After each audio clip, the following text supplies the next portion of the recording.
Okay दोस्तों, अब हम लोग सैटेलाइट मोशन के रिगार्डिंग बातचीत करना चालू करेंगे। सैटेलाइट्स क्या होते हैं? जो कोई भी प्लैनेट को चारों तरफ गोल गोल घूमते हैं, कोई भी प्लैनेट के चारों तरफ जो है वो गोल गोल घूमते हैं। Satellite can be like natural, for example moon, वो अर्थ का नेचुरल सैटेलाइट्स है। और दूसरा जो है वो हमारा आर्टिफिशियल सैटेलाइट भी होते हैं, जो हम जो है लॉन्च करते हैं, ठीक है, जो अर्थ के चारों तरफ गोल गोल घूमते हैं। राइट नाउ हम लोग जो डिस्कस करेंगे केवल और केवल सर्कुलर ऑर्बिट्स को लेकर ही बातचीत करेंगे। तो ध्यान दो, मान लो हमारे पास कोई एक प्लैनेट है जिसका मास है एमी, ठीक है, और उसका रेडियस जो है वो है आर। अब इसके ऊपर एक सैटेलाइट जो है वो हमारा गोल गोल घूम रहा है। जो सैटेलाइट का रेडियस है, that radius is equals to small R. Okay, now calculate, क्या क्या कैलकुलेट करना है देख लो। टाइम पीरियड ऑफ सैटेलाइट, और दूसरा potential energy, kinetic energy and total energy of that particular satellite. Satellite जो है उसका मास दे रखा है m। ओके, तो प्रैक्टिकली सैटेलाइट को हम लोग एक पॉइंट मास की तरह ही ट्रीट करेंगे। सो दोस्तों ना ध्यान दो, ऑब्वियस सी बात है ये सर्कुलर ऑर्बिट में गोल गोल घूम रहा है। मान लो जो सर्कुलर मोशन है उसका एंगुलर वेलोसिटी है ओमेगा। जो हमारा सर्कुलर मोशन है उसका एंगुलर वेलोसिटी है ओमेगा। तो ऑब्वियस सी बात है इसको गोल घूमने का जो सेंट्रीपिटल फोर्स प्रोवाइड होगा वो हमारा सन और प्लैनेट और सैटेलाइट के बीच में जो ग्रेविटेशनल इंटरेक्शन है वो हमारा प्रोवाइड करेगा। नाउ ये हमारा स्फीयर का बाहरी पॉइंट है, तो हमारा जो ग्रेविटेशनल फोर्स होगा that will be equals to Gmm/r², and that must provide the necessary centripetal force. So now m is cancelled, तो हमारे पास आ जाएगा ω² इक्वल्स टू Gm/r³। तो जो एंगुलर वेलोसिटी आएगा omega that will be equals to √Gm/r³। Okay, तो दोस्तों हमारे पास जो आएगा टाइम पीरियड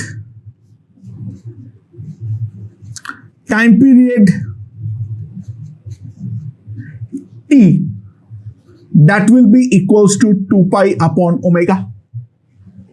तो T जो आएगा that will be equals to 2π√r³/Gm। तो सबसे पहले एक इंपॉर्टेंट रिलेशन हम लोगों ने निकाल लिए हैं। जो हमारा सैटेलाइट है उसका गोल घूमने का जो टाइम पीरियड होगा that will be equals to 2π√r³/Gm। अच्छा दोस्तों, अगर मैं इसका दोनों तरफ स्क्वायरिंग मारता हूं तो T² आएगा 4π² जो कि एक कांस्टेंट है इनटू r³। तो दोस्तों ध्यान देना, T² is proportional to r³। जो हमारा टाइम पीरियड है उसका स्क्वायर हमारा अर्थ से जो सेंटर से जो डिस्टेंस है उसके क्यूब के साथ हमेशा प्रोपोर्शनल होता है। So it's a very important relation.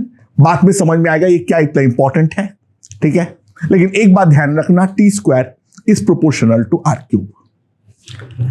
अब हम लोग अगला जो करने वाले हैं वो है एनर्जी एनालिसिस। ऑब्वियसली बात है हमारे पास जो सैटेलाइट है, ये वाले सैटेलाइट के पास दो एनर्जी होंगे। वो क्या क्या है? एक तो इंटरेक्शन के कारण जो पोटेंशियल होंगे वो, और जो इसका मोशन है उसके कारण जो काइनेटिक एनर्जी है वो।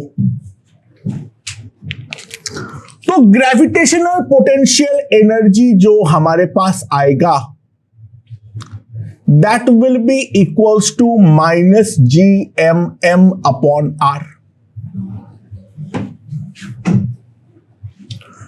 और जो हमारा काइनेटिक एनर्जी होगा that kinetic energy will be equals to half m into V square.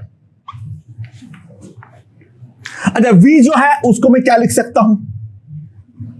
Omega R, तो half m omega square into R square. तो दोस्तों हमारे पास जो काइनेटिक एनर्जी आएगा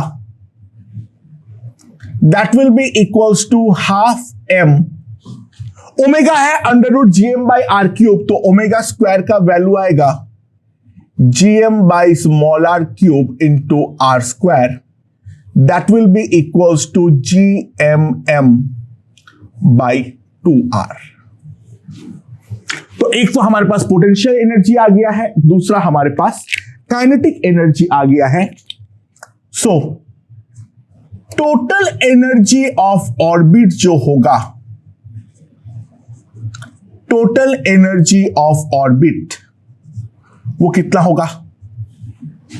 that will be gravitational potential energy plus kinetic energy which will be equals to minus GMM by R plus GMM by 2R।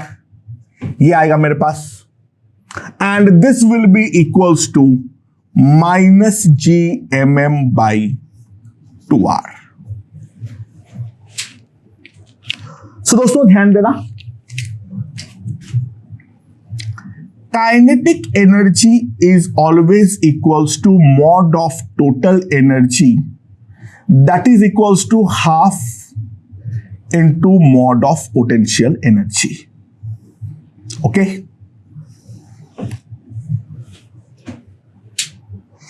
Now अगर मैं graph plot करूं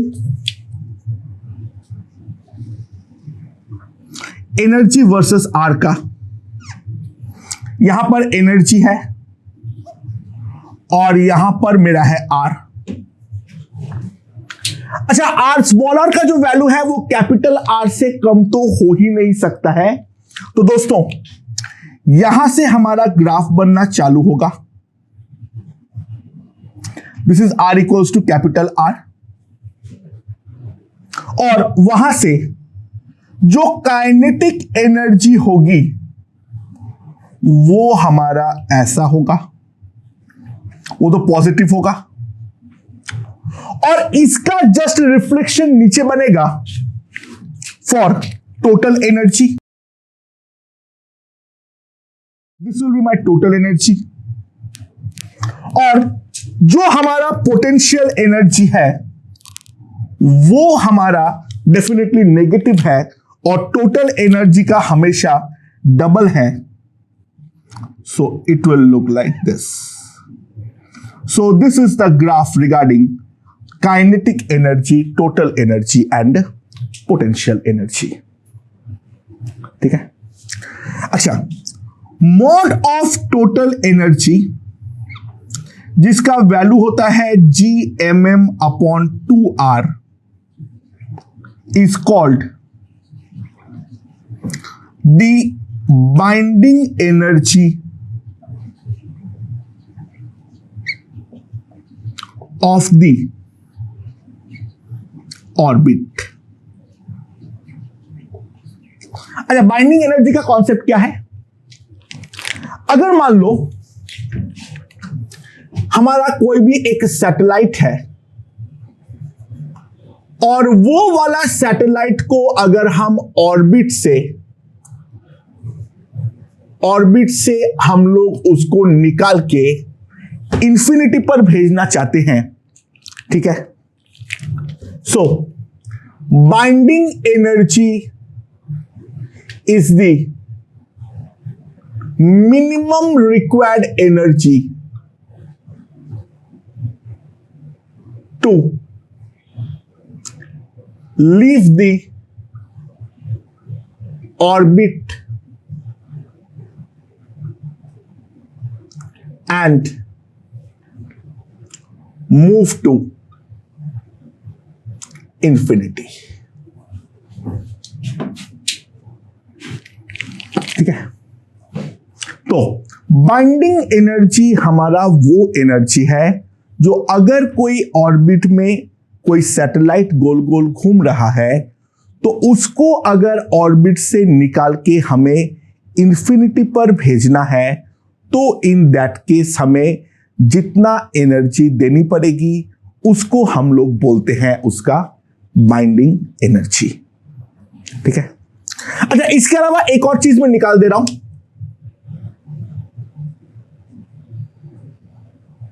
that is called the angular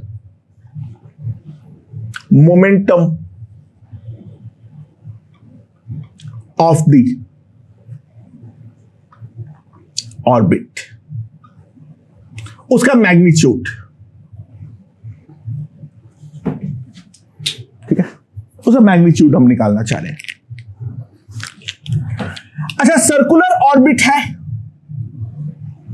ठीक है, तो circular orbit के case में हमें एक फायदा मिलता है, जो हमारा स्पीड होगा v वो हमेशा ये वाले आर के परपेंडिकुलर होगा। सो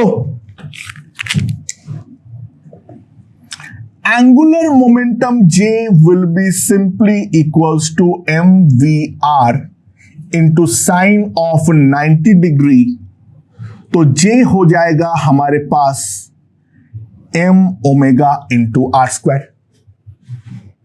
अच्छा, और ओमेगा का वैल्यू क्या है? gm upon R cube.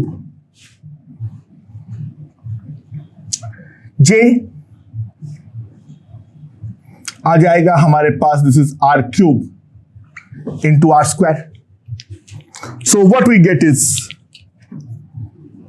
J is simply equals to under root gm square capital M into R।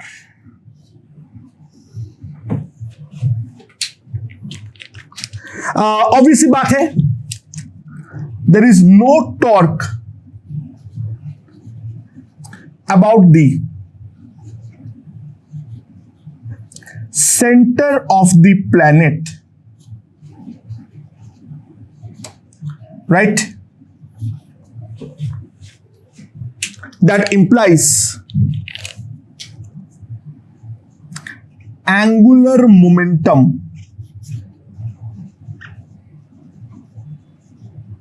about center of planet is conserved।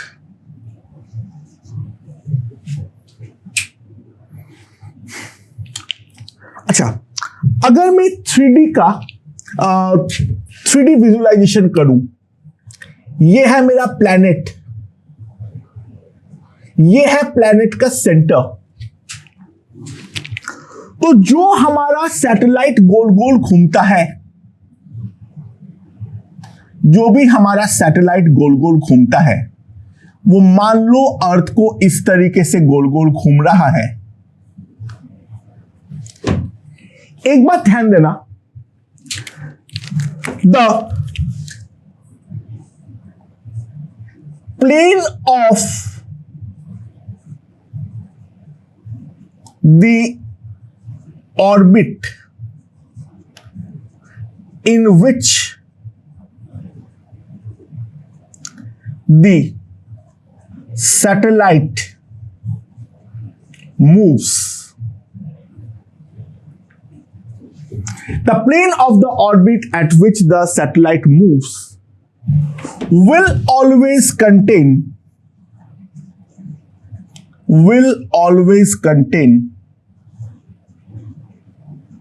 the center of the earth। या फिर planet. क्योंकि दोस्तों सारे force हमारा centre के through pass करता है और टॉर्क हमारा किसी भी हालत पर होना नहीं चाहिए। तो अल्टीमेटली अगर मान लो हमारा प्लेन पे अगर हम पुट नहीं भी करेंगे तो भी अल्टीमेटली वो वाले फोर्सेस के जो सारे टॉर्क है वो उसको उस प्लेन पे ला देगा जो हमारा अर्थ के सेंटर को कंटेन करता है। यानी सैटेलाइट चाहे कहीं पर भी हो, फोर्स जो है वो सारे के सारे इस तरीके से हमारा कोप्लैनर बनने वाले हैं। पहले इस चीज को हम ढंग से समझ ले, ठीक है। अब ये वाले सैटेलाइट के अंदर जो हमारा एक स्पेशल केस है वो है सरफेस सैटेलाइट्स, ठीक है। ये एक इंपॉर्टेंट प्रोफाइल का सैटेलाइट है, ध्यान देना। सरफेस सैटेलाइट्स वो सारे सैटेलाइट्स होते हैं जो प्लैनेट के हमारा जो रेडियस है उसके बहुत ज्यादा नजदीक होता है। यानी जो हमारा small R minus capital R होता है that is less than 100 kilometres. अगर मान लो कोई सैटेलाइट जो अर्थ के सरफेस से ऊंचाई 100 किलोमीटर से भी कम है तो वैसे सैटेलाइट्स को हम बोलते हैं surface satellites. Is a special type of satellite. Let's see. तो यहां पर ऑब्वियस सी बात है इसका जो ओमेगा आएगा that will be equals to √GM upon r³। तो जो हमारा टाइम पीरियड आएगा t that will be equals to 2 pi into √r³ by gm। तो t is equals to 2 pi into √r by g surface हमारा आने वाला है। This is the time period of the surface satellites and if I compute, ये लगभग अगर हम देखें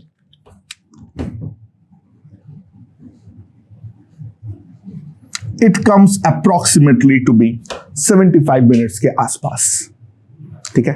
आर तुम पुट कर दो 6400 किलोमीटर्स, ठीक है। और उसके बाद जो वैल्यू आएगी वो लगभग हमारा 75 किलोमीटर्स के आसपास आते हैं, मिनट्स के आसपास आते हैं। तो इस स्पेशल टाइप ऑफ सैटेलाइट जिसको हम लोग बोलते हैं सरफेस सैटेलाइट्स। अब अगला हम एक बहुत ही इंपॉर्टेंट टाइप ऑफ सैटेलाइट के बारे में बातचीत करने वाले हैं जिसको हम बोलते हैं जियोस्टेशनरी सैटेलाइट। ओके दोस्तों, अब हम लोग एक इंपॉर्टेंट टाइप ऑफ सैटेलाइट्स के रिगार्डिंग बात करेंगे जिसको हम लोग बोलते हैं geostationary satellite. Geostationary satellite basically क्या होता है?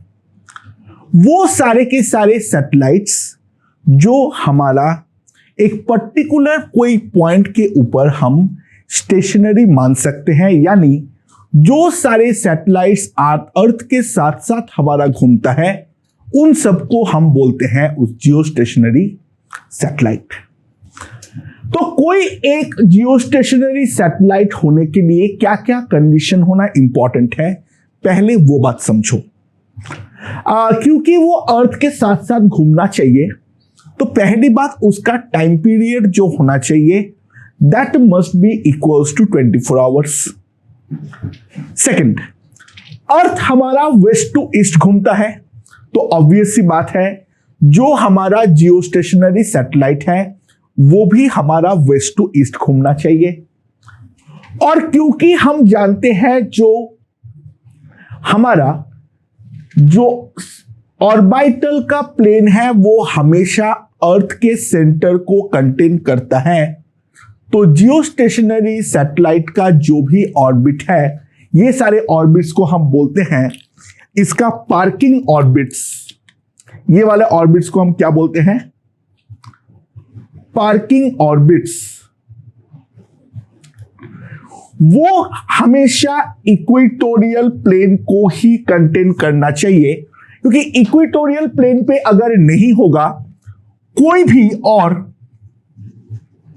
सैटेलाइट का प्लेन अगर नॉर्दर्न हेमिस्फीयर में हुआ तो कभी ना कभी तो वो साउदर्न हेमिस्फीयर पे आएगा ही आएगा, तो कोई पर्टिकुलर पॉइंट के ऊपर स्टेशनरी होने का सवाल जो है वो पैदा होता ही नहीं है।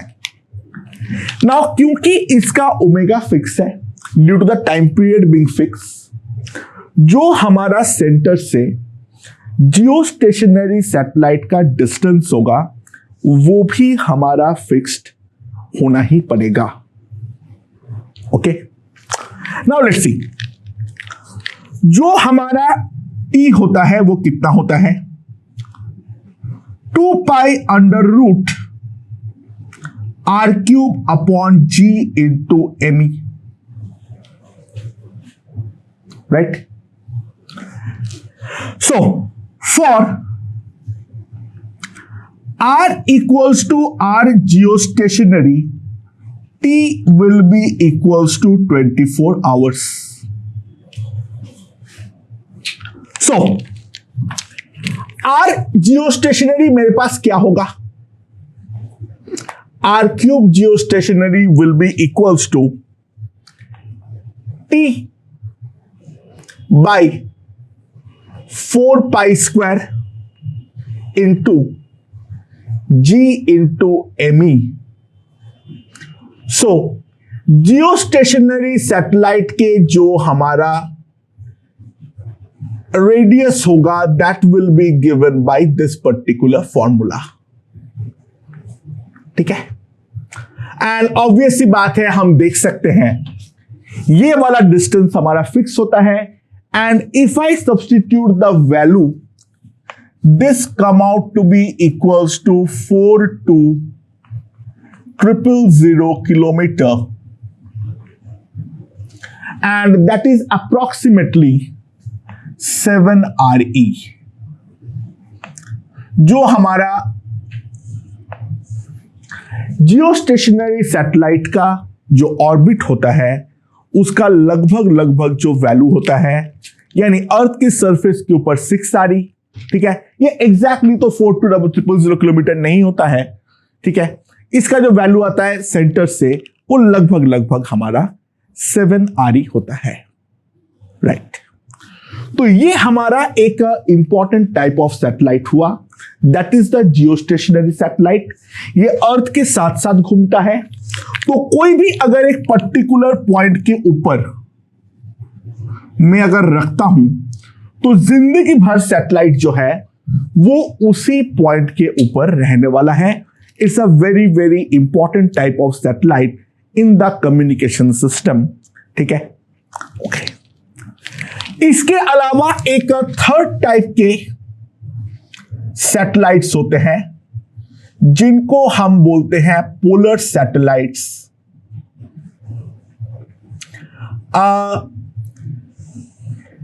पोलर सैटेलाइट्स जो होते हैं they are basically surface satellites in the polar plane. They are basically the surface satellites in the polar. हम लोग एक इंपॉर्टेंट ड्रॉबैक देखेंगे थोड़ी देर बाद ऑफ जियो स्टेशनरी सैटेलाइट। तो पोल रीजियन में कम्युनिकेशन के लिए हम लोग अर्थ का जो नॉर्थ पोल और साउथ पोल है, ठीक है, ये नॉर्थ पोल और साउथ पोल का ज्वाइनिंग जो कॉमन प्लेन होगा लाइक दिस, ये वाले प्लेन पर हम लोगों ने क्या करते हैं, बहुत सारे सरफेस के एकदम नजदीक सैटेलाइट्स को छोड़कर रख देते हैं, ठीक है। इनको हम बोलते हैं पोलर सैटेलाइट्स। तो सरफेस सैटेलाइट जो होते हैं वो हम जानते हैं उसका जो टाइम पीरियड होता है वो लगभग 75 मिनट्स होते हैं। तो ये जो पोलर सैटेलाइट होंगे इनका भी टाइम पीरियड लगभग उतना ही होता है। ये एग्जैक्टली पोलर प्लेन पे नहीं होता है, तो नजदीक नजदीक पोलर प्लेन पे होता है, it will be something like this. एक ऐसा होता है तो दूसरा थोड़ा सा ऐसे उससे टिल्टेड होता है, तीसरा ऐसे थोड़ा सा टिल्टेड होता है। बट एनी हाउ वो सेंटर को तो हमेशा कवर करता ही करता है। जितना भी प्लेन्स है वो सारे हमारा सेंटर ऑफ द अर्थ को कनेक्ट करता है। ओके, अब हम लोग एक चीज देखेंगे, that is surface area covered by a satellite. कोई एक पर्टिकुलर सैटेलाइट हमारा कितना एरिया कवर करता है अर्थ के ऊपर, उस चीज के बारे में हम लोग देखते हैं। ठीक है, अच्छा, फॉर सेक ऑफ सिंप्लिसिटी हम केवल और केवल वो सारे के सारे लेंगे जो इक्वेटोरियल प्लेन में है। नॉन इक्वेटोरियल प्लेन में देख पाना बहुत ही ज्यादा मुश्किल हो जाएगा। सो मान लो, सबसे पहले लेट्स सी, हमारे पास कोई एक इक्वेटोरियल प्लेन पे सैटेलाइट है जिसका सेंटर से डिस्टेंस है r। ठीक है, सो ध्यान दो, ये वाले सैटेलाइट से लास्ट सिग्नल जो अर्थ का कोई एक पॉइंट पे रिसीव होने वाला है वो डेफिनेटली इस पॉइंट से ड्रॉ किया हुआ टेंजेंट होने वाला है। ठीक है, सो यहां पर अगर हम ड्रॉ करें तो केवल और केवल जो हमारा ये वाले टेंजेंट के अंदर जो पार्ट्स आएंगे केवल वही हमारा कवर होगा। इसके अलावा बाकी पार्ट ऑफ अर्थ जो है वो हमारा कवर नहीं होने वाला है। पहले इस बात को हम समझने का ट्राई कर ले। सो ऐसे ये हमारा हर पार्ट को कवर करेगा अर्थ का, यानी ये कभी ना कभी तो इधर भी आएगा, तो यहां से भी हमारा सिमिलर टेंजेंट जो है वो हमारा बनने वाला है। तो चाहे तुम कुछ भी कर लो, ट्राई टू अंडरस्टैंड, ये जो हमारा ऊपर का रीजन है, ये जो हमारा ऊपर का रीजन है और ये जो हमारा नीचे का स्फेरिकल रीजन है, this region will be completely uncovered by that particular satellite. Okay, by the way हमारा जो ये सैटेलाइट के बारे में हम बात कर रहे हैं, दिस इज नॉन जियोस्टेशनरी। ठीक है, जियो स्टेशनरी के केस में मामला थोड़ा बदल जाएगा क्योंकि वो एक पॉइंट के ऊपर ही फिक्स रहता है। ठीक है, नॉन जियो स्टेशनरी होगा वो इक्वेटोरियल प्लेन में अर्थ के हर पॉइंट के ऊपर कभी ना कभी तो डेफिनेटली आने वाला है। हाँ, मैं ये नहीं बोल रहा हूं जो एट अ पर्टिकुलर टाइम ये कवर करेगा, लेकिन कभी ना कभी तो डेफिनेटली आने वाला है। तो ये जो पूरा का पूरा रीजन है इसके अंदर, उसको कभी ना कभी तो उस सैटेलाइट से सिग्नल डेफिनेटली मिलेगा, लेकिन ऊपर का जो ये पोल का रीजन है तो वो पोल का रीजन डेफिनेटली हमारा कवर्ड नहीं होने वाला है। और वहीं पे हमारा पोलर सैटेलाइट्स के इंपॉर्टेंस जो है वो हमें समझने आने वाला है। ओके, तो मान लो ये हमारा एंगल बनाता है लैम्डा, तो ऑब्वियस सी बात है लैम्डा इज द लैटिट्यूड। तो मैक्सिमम लैटिट्यूड जिसको सिग्नल मिलने वाला है that will be equals to lambda. Now ध्यान देना, ये हमारा 90 डिग्री है, this is the radius of the earth आरी, ये हमारा लैम्डा है। तो सिंपल सी बात है, जो हमारा कॉस लैम्डा आएगा that will be equals to R E by R. जो हमारा कॉस लैम्डा आएगा that will be equals to R E by R. समझ में आया? राइट। सो मैक्सिमम लैटिट्यूड जो हमसे कवर होगा that will be cos inverse R E by R. ठीक है। सो कोई एक साइड में देखो, जो हमारा अर्थ का कवर नहीं हो रहा है, जो हमारा अर्थ का कवर नहीं हो रहा है, ट्राई टू अंडरस्टैंड। वो बेसिकली हमारा इस तरीके से एक कॉनिकल रीजन जो है वो हमारा अनकवर्ड है। यहां पर ये वाला एंगल जो होगा that will B 90 degree minus lambda, और ये हमारा इस कोन का सेमी वर्टिकल एंगल है। तो इसके करस्पॉन्डिंग जो हमारा सर्कुलर एरिया होता है, ये एरिया का वैल्यू ए हम जानते हैं, that is equals to 2 pi R square into 1 minus cos theta, that is cos 90 degree minus lambda. So total area uncovered, total area uncovered जो होगा वो कितना होगा? 2a, क्योंकि ऊपर भी होगा और नीचे भी होगा। So this will be equals to 4 pi R square into 1 minus sine lambda. The total area uncovered will be equals to, अच्छा यहां पे R जो है वो तुम्हारा RE है, यहां पे R जो है वो हमारा RE है। So total area uncovered जो होगा that will be equals to 4 pi RE square into 1 minus sin lambda, and जो हमारा sin lambda का वैल्यू है उसको अगर मैं कर लूं, so 4 pi RE square, cos lambda is RE by R, तो sin lambda का वैल्यू आएगा under root R square minus RE square by R। So this will be equals to 4 pi RE square by R, R minus under root R square minus RE square.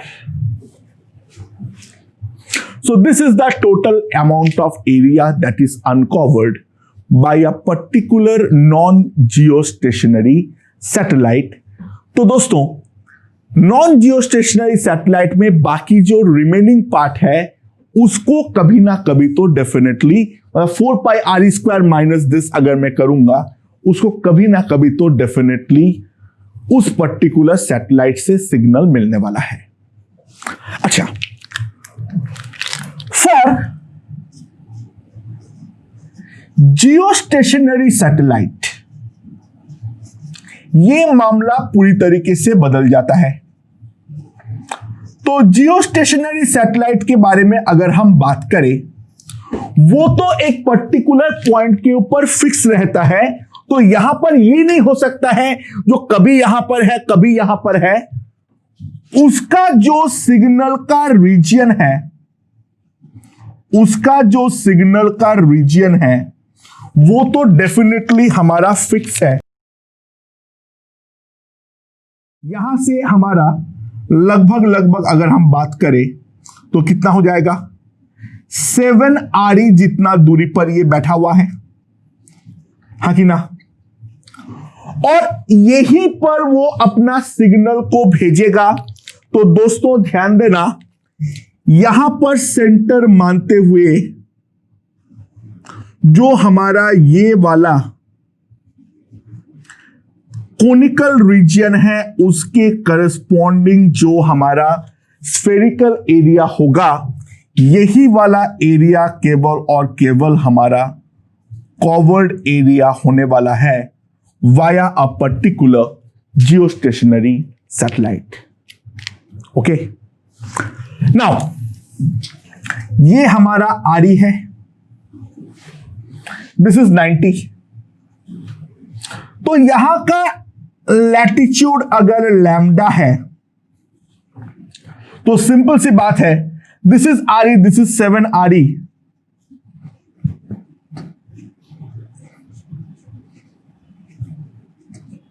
One by 7,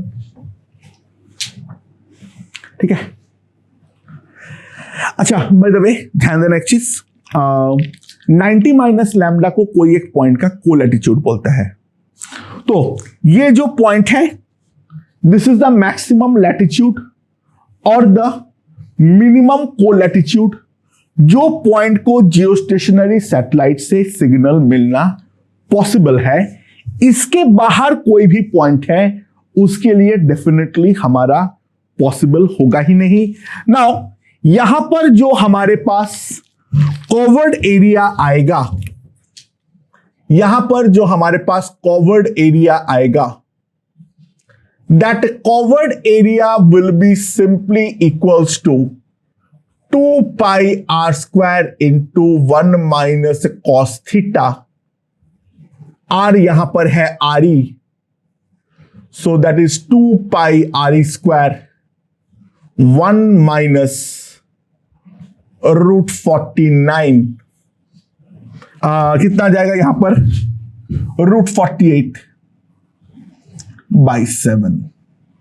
this is the amount of area that is covered by a particular geostationary satellites.